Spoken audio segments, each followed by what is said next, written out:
சர்க்கரை போடாமலே தித்திக்கும் coffee, tea, halwa, ice cream தயாரித்து அசத்துகின்றனர் சென்னை வாசிகள். சர்க்கரையை விட பன்மடங்கு இனிப்புத்தன்மை கொண்ட இனிப்பு துளசியே இதற்கு காரணம். சர்க்கரை வியாதிக்கு அருமருந்து என்பதால் வீடுகள் தோறும் இனிப்பு துளசி வளர்க்கும் ஆர்வம் அதிகரித்து வருகிறது. முள்ளை முள்ளால் எடுக்க வேண்டும் என்பது பழமொழி. சர்க்கரை நோயை இனிப்பால் விரட்ட வேண்டும் என்பது புதுமொழி. இனிப்பு துளசியின் வரவே இதற்கு காரணம். மனிதனின் அன்றாட உணவு முறையில் முக்கிய பங்கு வகிப்பது சர்க்கரை.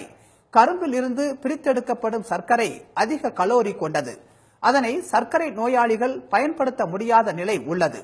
இதற்கு பதிலாக இனிப்பு துளசியின் இலையை பயன்படுத்துவது இப்போது பிரபலமாகி வருகிறது.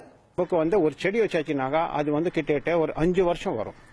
அது கூட 5 வருஷம் நம்ம கட் பண்ணினே இருக்கலாம், 3 மாசத்துக்கு வரைக்கும் கட் பண்ணினே இருக்கலாம்.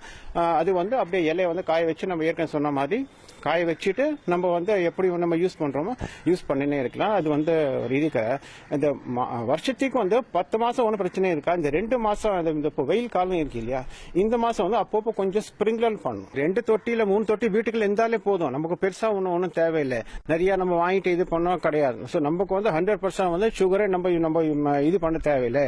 இது போட்டுட்டு நம்ம யூஸ் பண்ணலாம். அதுக்கு ஸ்டீவியா என்று ஆங்கிலத்தில் அழைக்கப்படும் மூலிகை பயிரே தமிழில் சர்க்கரை துளசி அல்லது சீனி துளசி என்று அழைக்கப்படுகிறது.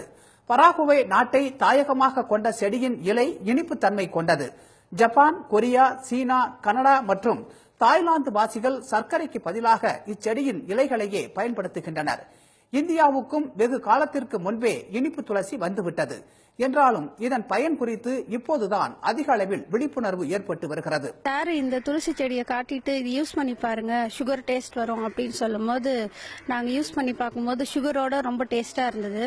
ரொம்ப ஆச்சரியமா இருந்தது. இந்த நாட்டுல இந்த மாதிரி செடி கூட இருக்கான்றது ரொம்ப ஷாக்கிங்கா இருந்தது.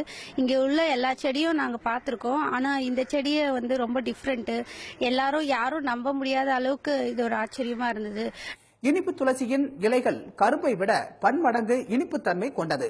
Carbohydrate, sodium, magnesium, calcium, phosphorus மற்றும் வைட்டமின் சத்துக்களும் உள்ளன.